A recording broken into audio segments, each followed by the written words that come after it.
Hello everyone, in today's video, I'm going to show you how to track ACBuy Parcel. First, log in to your ACBuy account and copy the tracking number from the order details. Note down the courier name or any secondary tracking ID shown. Check your order confirmation email or SMS for tracking links.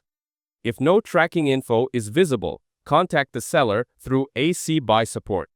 Paste your tracking number into a global tracker like 17track or after ship. If auto detect fails, try selecting the courier manually or switch to another tracker. Review the tracking events like pickup, in transit, customs, and delivery status. Now, turn on notifications in the tracker app to get real-time updates.